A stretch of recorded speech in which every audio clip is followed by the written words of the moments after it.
जय माता दी, जय मां कामाख्या। वास्तव में हनुमान जी कौन हैं?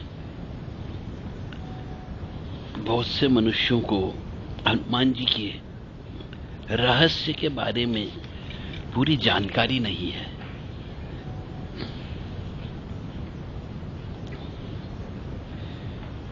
हनुमान जी रुद्र अवतार हैं। हम हनुमते रुद्रात्मका हुम फट, इसीलिए बोला जाता है हम हनुमते रुद्रात्मकाय हुम फट। शिव जी स्वयं राम राम शब्द का उच्चारण करते हैं। तो राम जो परम पिता परमात्मा है, प्रकृति पुरुष है, उसे राम राम बोला जाता है। उनकी सेवा में कौन नहीं आना चाहेगा? देव, दानव, यक्ष, गंधर्व, किन्नर सभी उनकी सेवा में आना चाहते हैं। ओम ह्रीम हनुमते रामदूताय नमः। ओम आंजनेयाय नमः। ओम पवन पुत्राय नमः। ओम वैश्यवानर मुखाय नमः। ओम ऐं श्रीम राम ह्रीम रूम रेम रोम रम रह नमः। यह हनुमान जी के बीच मंत्र हैं। ओम होम हस प्रेम खप्रेम हस्त्रोम हस कप्रेम हसोम ओम। तो अब हनुमान जी है कौन? एक कथा है, शायद इससे आपको कुछ समझने में आसानी होगी, क्योंकि आपने पुराण तो पढ़े ही नहीं। मेरा धर्म है आपको पुराणों का ज्ञान देना, तो वो मैं आपको दे रहा हूं। तो पार्वती जी ने शंकर जी से कहा कि भगवान, आपने इस भक्त को कैलाश आने से रोक दीजिए, वरना किसी दिन मैं इसे अग्नि से भस्म कर दूंगी। यह जब भी आता है मैं बहुत असहज हो जाती हूं। यह बात मुझे बिल्कुल ही पसंद नहीं है। आप इसे समझा दीजिए कि यह कैलाश में प्रवेश न करे। यह बात रावण के बारे में कही गई है। तो रावण को क्यों पार्वती माँ ने मना किया आने का?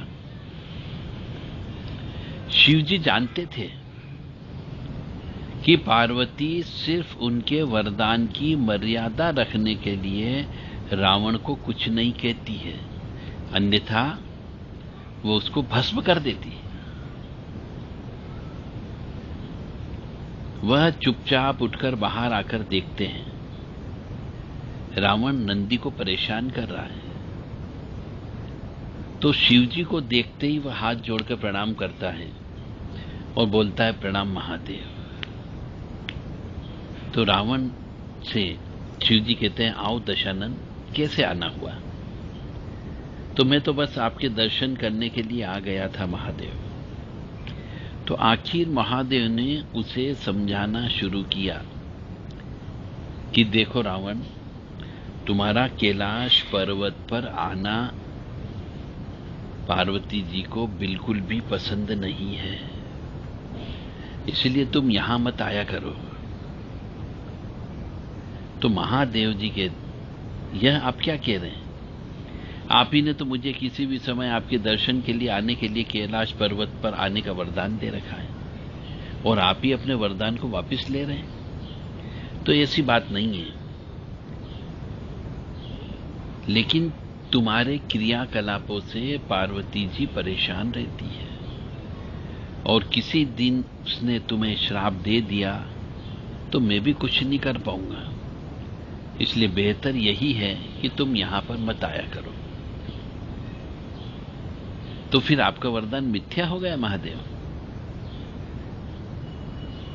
तो शिव जी कहते हैं कि मैं तुम्हें आज एक और वरदान देता हूं, तुम जब भी मुझे याद करोगे मैं स्वयं ही तुम्हारे पास आऊंगा, लेकिन तुम अब किसी भी परिस्थिति में कैलाश पर्वत पर मत आना। अब तुम यहां से जाओ, पार्वती जी तुमसे बहुत रुष्ट है। रावण चला जाता है।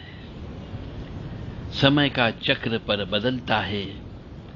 हनुमान जी रावण की स्वर्ण नगरी लंका को जलाकर राख करके चले जाते हैं और रावण उनका कुछ भी नहीं बिगाड़ सकता है। वह सोचते सोचते परेशान हो जाता है कि आखिर उस हनुमान में इतनी शक्ति कहां से आई। परेशान होकर वह महल में ही स्थित शिव मंदिर में जाकर शिव जी की प्रार्थना करना आरंभ करता है। तो प्रार्थना करी तो उसकी प्रार्थना से शिव जी प्रसन्न होकर प्रकट हो गए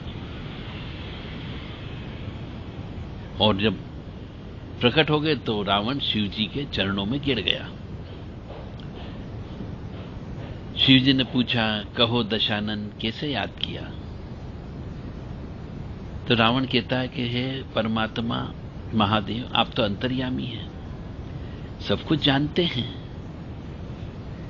कि प्रभु एक अकेले हनुमान ने मेरी लंका को और मेरे पूरे साम्राज्य को जलाकर राख कर दिया। तो मैं जानना चाहता हूं कि यह जिसका नाम हनुमान है आखिर है कौन? और प्रभु उसकी पूंछ तो और भी ज्यादा शक्तिशाली थी कि किस सहजता से मेरी लंका को उसने जला दिया। मुझे बताइए कि यह हनुमान जी है कौन? तो शिव जी मुस्कुराते हुए रावण की बात सुनते रहते हैं और फिर बताते हैं कि रावण, यह हनुमान कोई और नहीं, मेरा ही रुद्र अवतार है।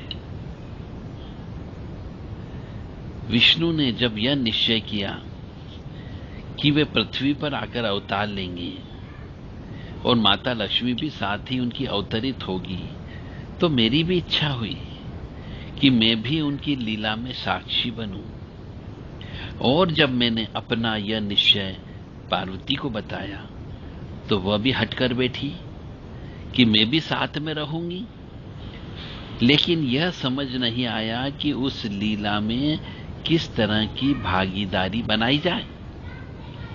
तब सभी देवताओं ने मिलकर के मुझे यह सलाह दी कि आप तो बंदर बन जाओ और शक्ति स्वरूपा पार्वती देवी आपकी पूंछ के रूप में आपके साथ में रहे, तभी आप दोनों साथ रह सकते हो। और उसी अनुरूप मैंने हनुमान के रूप में जन्म लेकर के राम जी की सेवा का व्रत लिया और शक्ति स्वरूपा पार्वती ने पूंछ के रूप में और उनकी सेवा में फल स्वरूप तुम्हारी लंका का दहन किया। अब सुनो रावण, तुम्हारे उद्धार का समय आ गया है, अतः श्री राम के हाथों तुम्हारा उद्धार होगा। मेरा परामर्श है कि तुम युद्ध के लिए सबसे अंत में जाना, जिससे कि तुम्हारा समस्त राक्षस परिवार भगवान श्री राम के हाथों से मारा जाएगा तो मोक्ष की प्राप्ति करेगा और तुम सभी का उद्धार हो जाएगा, तुम्हारा भी हो जाएगा।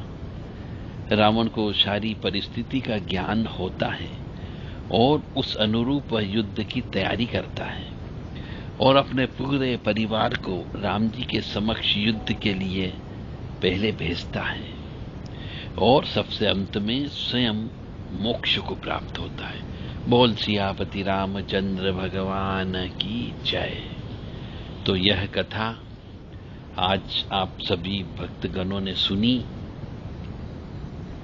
इसमें रहस्यमय ज्ञान ये होता है कि यदि स्त्री जो शक्ति स्वरूपा है, यदि वो अपनी वाली पर आ जाए तो पूरे कुल को जला करके भस्म कर सकती है। क्योंकि बंदर की जो पूंछ थी, हनुमान जी की जो पूंछ थी, उसमें मां शक्ति का वास था। इसलिए हनुमान जी ने अपनी पूंछ के बलबूते पर ही लंका को जला डाला राक्षसों का संहार किया। अब शायद आपको समझ में आ गया होगा कि साधु, संत, सन्यासी, त्यागी, तपस्वी लोग अक्सर स्त्री पर हाथ उठाने के लिए मना करते हैं। वो इसीलिए मना करते हैं कि स्त्री पर हाथ नहीं उठाना चाहिए, क्योंकि स्त्री जो है शक्ति स्वरूपा होती है। इस कहानी से हमें यह शिक्षा मिलती है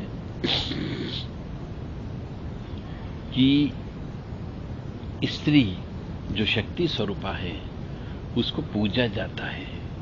इसलिए हमारे यहाँ पर हिंदू सनातन धर्म में कन्या पूजन करने का रिवाज रखा गया है। और कन्या पूजन होने के बाद में जब लड़की बड़ी हो जाती है तो उसे कन्या दान दिया जाता है, तब भी पैर पूजे जाते हैं उसके। और जब वो बड़ी हो जाती है, विवाह हो जाता है, तो फिर एक सुहागन के रूप में, लक्ष्मी के रूप में उसकी पूजा होती है।